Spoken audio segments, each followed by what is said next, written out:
हरे कृष्णा। तो आज हम लोग पढ़ने जा रहे हैं सर्वेइंग का एक और part, corrections in chain and tapes.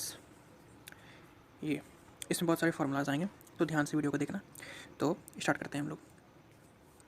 पहला क्या है, चेन में types of correction in chain. तो चेन में दो टाइप के करेक्शन हो सकते हैं, या तो स्लोप करेक्शन इन स्लोप हो सकता है, या तो मेजर्ड लेंथ में हो सकता है।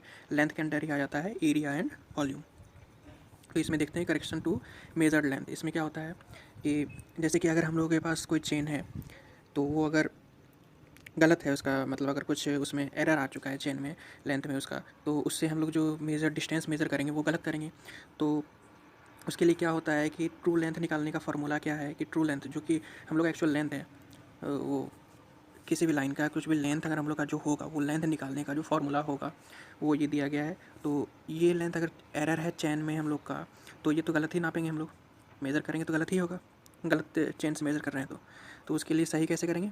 तो उसके लिए है ट्रू लेंथ का फार्मूला में मेजर्ड लेंथ, जो मेजर्ड लेंथ की है जो कि गलत होगा। जैसे कि 500 अगर है तो हम लोग 500 पीस मेज़र कर लिए, इतना मेज़र कर लिए, यूनिट्स कुछ भी यूनिट हो सकता है यहाँ पे। तो अगर ये मेज़र कर लिए तो गलत है, तो मेजर्ड लेंथ यहाँ पे ये मेजर्ड लेंथ में ये आ जाएगा। उसके बाद incorrect length of chain upon true length of chain. तो इनकरेक्ट लेंथ जितना है, जैसे 20 मीटर का चेन है, 20 मीटर का मान लेते हैं चेन है, तो इसमें हम लोग का कुछ भी गड़बड़ हुआ है तो ये या तो 19 मीटर हो गया है या तो 21 मीटर हो गया है, कुछ भी एरर आ चुका है जिसके कारण इसका लेंथ घट या बढ़ गया है, तो उसमें ये हम लोग डाल के ट्रू लेंथ निकाल सकते हैं। एरिया में क्या होगा, true area is equal to A dash. A dash यहाँ रिप्रेजेंट करेगा मेजर्ड एरिया को, एल डैश रिप्रेजेंट करेगा इनकरेक्ट लेंथ ऑफ चेन को, एल रिप्रेजेंट करेगा ट्रू लेंथ ऑफ चेन को। तो इसमें एरिया में क्या हो जाएगा, सिर्फ मेरे मेजर्ड लेंथ की जगह पे एरिया आ जाएगा, मेजर्ड एरिया, और एल डैश अपॉन एल में होल स्क्वायर हो जाएगा, पूरे में स्क्वायर आ जाएगा। इसी तरह जब हम लोग वॉल्यूम की बात करते हैं तो वॉल्यूम में भी सेम ही होगा, एरिया की जगह पे वॉल्यूम आ जाएगा और स्क्वायर की जगह पे क्यू आ जाएगा, क्योंकि वॉल्यूम क्यूब में मेज़र होता है। सिंपल। अब आगे चलते हैं, करेक्शन फॉर स्लोप। स्लोप में जो करेक्शन होगा हम लोग को वो देखते हैं यहाँ पे, करेक्शन फॉर स्लोप। अच्छा, ये चेन के बारे में बात हो रहा है, आगे चल के टेप के बारे में भी हम लोग डिस्कस करेंगे। तो करेक्शन फॉर स्लोप में क्या होता है देखते हैं। मान लेते हैं ये अपना, ये स्लोप है अपना जिसका डिस्टेंस एल है, और इसका हॉरिजॉन्टल इक्विवेलेंट हॉरिजॉन्टल डिस्टेंस जो है वो डी है। ठीक है, तो करेक्शन फॉर स्लोप क्या हो जाएगा, डी माइनस एल, ये माइनस ये, इन दोनों के बीच में अगर एंगल थीटा है तो। ठीक है, अब देखते हैं, व्हेन एंगल इज मेजर्ड, अगर एंगल हम लोग मेज़र करते हैं तो डी माइनस एल की जगह क्या क्या आ सकता है। तो डी की जगह अगर हम लोग को एंगल थीटा पता हुआ है तो डी की जगह लिख सकते हैं हम लोग एल कॉस थीटा, ये लिख सकते हैं। ठीक है, तो डी की जगह पे एल कॉस थीटा लिख देंगे, माइनस एल की जगह पे एल ही रहने देंगे। तो जब इसको सॉल्व करेंगे तो ये आ जाएगा minus L one minus cos theta. Actually आएगा एल एक ब्रैकेट में कॉस थीटा माइनस वन, पर यहाँ पे एक चीज़ ध्यान देने वाली बात है कि अगर हम लोग डी माइनस एल कर रहे हैं, ये माइनस ये कर रहे हैं, तो एल तो बड़ा ही होगा हमेशा और डी छोटा होगा, इसीलिए जो आंसर आएगा तो वो निगेटिव में आएगा। तो इसीलिए स्लोप करेक्शन हमेशा निगेटिव ही होता है, सब्ट्रैक्टिव वैल्यू होता है स्लोप करेक्शन का, इसलिए निगेटिव है, यहाँ निगेटिव में हम लोग चेंज कर दिए। अच्छा, अब जब हम लोग को डिफरेंस पता है एलिवेशन का, जैसे कि यहाँ पे डी हो गया, ये एल हो गया, पहले थीटा पता था, थीटा नहीं पता है, अब ये एच पता है हम लोग को, ये एलिवेशन पता है। तो इसको कैसे निकालेंगे, तो इसको डी की जगह पे क्या पुट करेंगे इस बार, मेन फार्मूला तो यही है, इसी से हम लोग ये निकाले जब थीटा पता था, इसी से हम लोग ये निकालेंगे जब एलिवेशन मेजर कर चुके हैं हम लोग। तो इसमें हम लोग डी की जगह पे लिख सकते हैं पाइथागोरस थ्योरम लगा के, root under L square minus D की जगह पे एच स्क्वायर, ये लिख सकते हैं, माइनस एल, ये एल। तो ये ओवरऑल फार्मूला जब इसको हम लोग करेंगे तो सॉल्व करेंगे तो आ जाएगा C G is equals to slope correction is equals to H square upon 2l। ये भी सब्ट्रैक्टिव इन नेचर, निगेटिव में आएगा, यहाँ पे निगेटिव होगा। टेप करेक्शन, टेप करेक्शन में पहला क्या है, करेक्शन फॉर एब्सोल्यूट लेंथ। ये क्या हो गया, correction for absolute length. Absolute length में हम लोग जब करेक्शन करेंगे तो जैसे कि भाई टेप में अगर लेंथ में, टेप का लेंथ अगर चेंज है या कुछ गलत है तो उसके लिए हम लोग करेक्शन अप्लाई करेंगे, एरर आ जाएगा तो उसके लिए करेक्शन अप्लाई करना है हम लोगों को। तो वो कैसे होगा, इसको रिप्रेजेंट करते हैं सी ए, स्मॉल ए और capital C, capital C and small A से हम लोग इसको रिप्रेजेंट कर सकते हैं। तो इसका क्या formula, actual length minus nominal length into measure distance upon whole में नॉमिनल लेंथ ऑफ टेप। तो एक्चुअल लेंथ को हम लोग, एक्चुअल लेंथ क्या है जिससे हम लोग मेजर कर रहे हैं, जो कि गलत है लेकिन जिससे मेजर कर रहे हैं उसको स्मॉल एल से रिप्रेजेंट करते हैं, एल डैश से। नॉमिनल लेंथ ऑफ टेप जो कि स्टैंडर्ड लेंथ है उसका small L, small L dash and small L, और मेजर डिस्टेंस को L dash, capital L dash से हम लोग रिप्रेजेंट करेंगे। तो ये क्या आ जाएगा, L dash minus L upon L into L dash, ये हो जाएगा। ठीक है।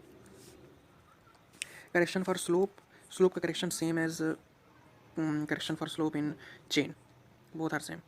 इसमें भी जब हम लोग को पता रहेगा थीटा जब मेज़र करेंगे तब ये फार्मूला लगेगा, और जब ये एच एलिवेशन हम लोग मेज़र करेंगे तब ये फार्मूला लगेगा, नेगेटिव में आएगा सब्ट्रैक्टिव वैल्यू। आगे चलते हैं करेक्शन फॉर टेम्परेचर। अच्छा, करेक्शन फॉर टेम्परेचर क्या है, तो अगर जब हम लोग ओरिजिनल में जब बनता है टेप, जहाँ बन रहा है वहाँ पे कोई सी स्टैंडर्ड टेम्परेचर में वो टेप बना होगा या किसी स्टैंडर्ड टेम्परेचर के लिए टेप बना होगा, तो उस जब हम लोग मेज़र कर रहे हैं कहीं पे, तो उस टाइम अगर जिस स्टैंडर्ड टेम्परेचर पे टेप बना है, तो उस टाइम अगर उस स्टैंडर्ड टेम्परेचर से ज़्यादा हुआ टेम्परेचर या कम हुआ टेम्परेचर, दोनों केस में हम लोगों को एरर आ सकता है, जिसके लिए करेक्शन अप्लाई करना होगा। तो करेक्शन का फार्मूला क्या है, represented by C T small T equal to alpha T M minus T not into L. अभी सब क्या है, अल्फ़ा क्या है, alpha coefficient of thermal expansion, coefficient of thermal expansion है, जो कि स्टील टेप के लिए होता है 3.5 इंटू 10⁻⁻6 पर डिग्री सेंटीग्रेड, और यही इनवर टेप के लिए होता है 1.22 इंटू 10⁻⁻7 पर degree centigrade. T M mean temperature at the time of measurement and T not temperature during standardization, जब इसे मतलब टेप बन रहा था उसके टाइम जो टेम्परेचर था, और टी एम जब मेजरमेंट के टाइम हम लोग टेम्परेचर, कितना टेम्परेचर है मेजरमेंट के टाइम, वो टेम्परेचर। एल क्या है, मेजर्ड लेंथ, जितना लेंथ हम लोग मेजर करेंगे वो हो गया एल। तो ये हो गया अपना correction for temperature. Correction for pull, pull tension, अगर जैसे ये टेप है इसको पुल कर रहे हैं, टेंशन लगेगा कुछ, तो उसको correction for pull, correction for tension ये भी कह सकते हैं। इसको रिप्रेजेंट करते हैं सी पी से, सी स्मॉल पी। इसका फार्मूला क्या होता है, P minus P naught into L upon A E. E क्या है, पी माइनस पी नॉट क्या है, पी क्या है, पुल अप्लाई ड्यूरिंग मेजरमेंट, मेजरमेंट के टाइम हम लोग पुल जो अप्लाई करते हैं वो न्यूटन में।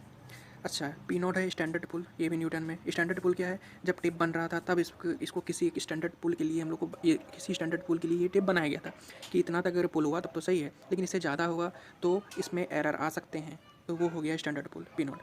L measured length, A cross sectional area of tape, cross sectional area of tape centimetre square में, ये मीटर में। E Young's modulus of elasticity in newton पर सेंटीमीटर स्क्वायर।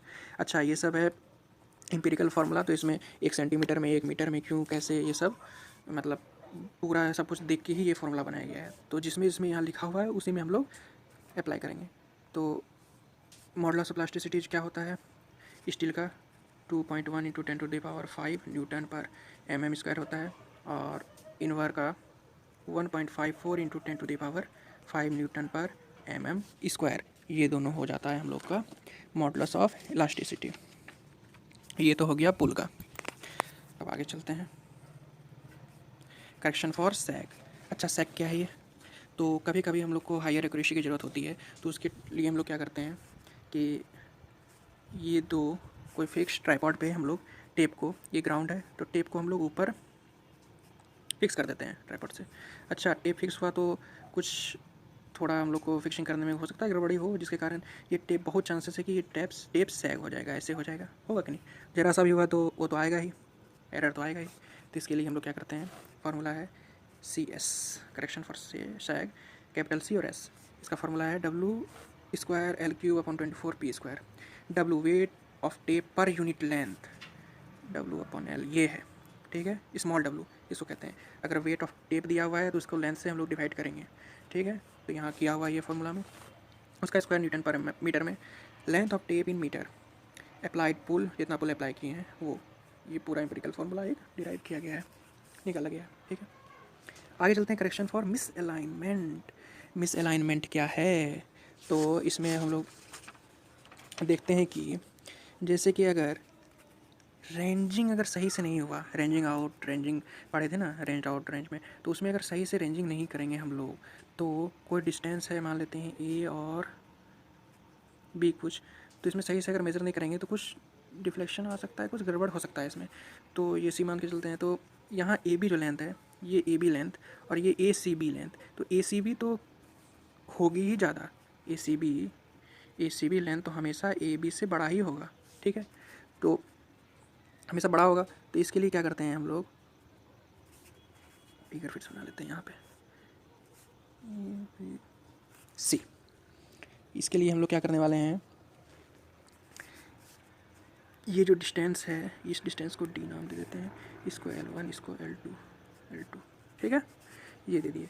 अब इसमें क्या होगा, करेक्शन फॉर मिस अलाइनमेंट क्या होगा, ये जो हटा है थोड़ा सा पार्ट मेन सर्वे लाइन से, जो पार्ट हट गया है थोड़ा सा डी डिस्टेंस में, तो इसको कंसिडर करके हम लोग correction for miss alignment CM इसको निकालते हैं d² / 2L1, d² / 2L1 पहला डिस्टेंस, और माइनस d² / 2L2, d² ये L² नहीं है, ये L2 है, ये L1 है और ये L2 है, तो पहला होगा d² / 2L1 और d² / 2L2, ठीक है। ये फार्मूला से हम लोग correction for mean sea level, ये क्या है, तो कोई भी डिस्टेंस हम लोग मेज़र करते हैं, जो एलिवेशन मेज़र करते हैं वो मीन सी लेवल से ही करते हैं, ये तो पता ही है। तो हम लोग जो जियोडेटिक सर्विंग करेंगे तो उसमें क्या होता है, कोई भी लेंथ जो मेज़र करेंगे उसको हम लोग को रिड्यूस करना पड़ता है, मतलब जो मेजर्ड डिस्टेंस है, मेजर्ड है horizontal distance, that should be reduce to the distance at the mean sea level, उसको कहते हैं जियोडेटिक डिस्टेंस, जियोडेटिक डिस्टेंस ये कहते हैं। तो अब ये कैसे होगा, इसीलिए reduction to mean sea level यहाँ पे लिखा हुआ है। अब आगे चलते हैं, जैसे कि यहाँ पे कोई डिस्टेंस हम लोग मेज़र किए AB, ठीक है, और यहाँ पे मीन सी लेवल है कुछ नीचे, radius of earth R mean sea level तक से ही स्टैंडर्ड यही है डिस्टेंस, थीटा जो एंगल जो सबटेंड कर रहा है वो थीटा, मीन सी लेवल से जो डिस्टेंस ऊपर है इसका स्मॉल h डिस्टेंस हो गया, इसको अगर हम लोग L मानेंगे तो इसको LE मानेंगे, क्यों कि LE क्या है, तो LE पहले L क्या है, मेजर्ड हॉरिजॉन्टल डिस्टेंस जो हम लोग मेज़र किए हैं, ये हो गया AB, इसको L बोल दिए। LE क्या है, L स्मॉल ई equivalent length eight mean sea level, mean sea level पे जो इक्विवेलेंट लेंथ हुआ उसको LE, इसको जियोडेटिक MSL भी कहते हैं, geodetic MSL mean sea level, ठीक है। तो अब देखते हैं, आगे बढ़ते हैं। L को हम लोग लिख सकते हैं R + H × थीटा, ये लिख सकते हैं L को,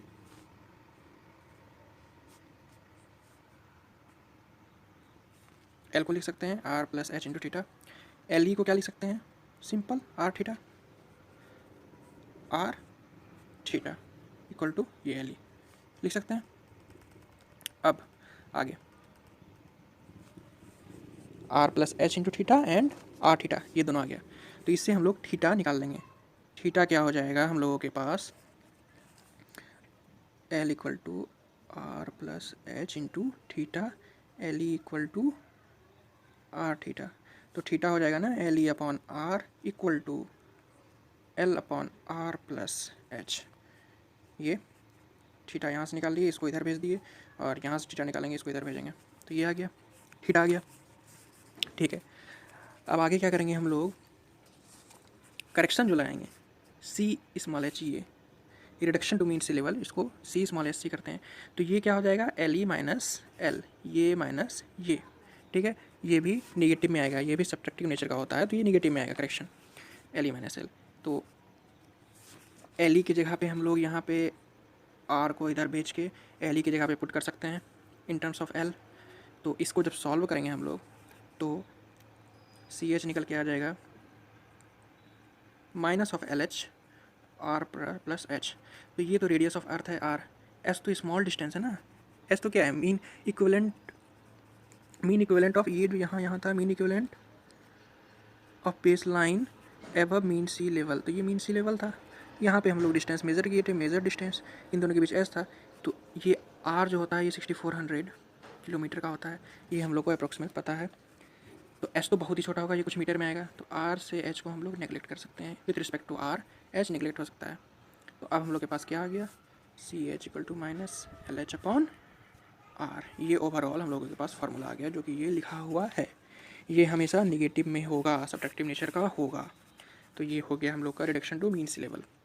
तो इस पर बहुत सारे क्वेश्चंस बन सकते हैं, तो क्वेश्चंस इस फार्मूला पे बेस्ड बहुत सारे क्वेश्चंस जो होंगे उसको ट्राई करते रहने से अच्छा कॉन्सेप्ट इसमें बिल्ड हो सकता है। तो मैंने आज पूरा कॉन्सेप्ट बता दिया, फार्मूला बता दिया, कैसे फार्मूला आया ये सब बता दिया है, समझा दिया अच्छे से। आप लोगों को वीडियो पसंद आना चाहिए, अब आगे आप लोग तैयारी करें। आज के लिए बस इतना ही, thank you very much, Hare Krishna.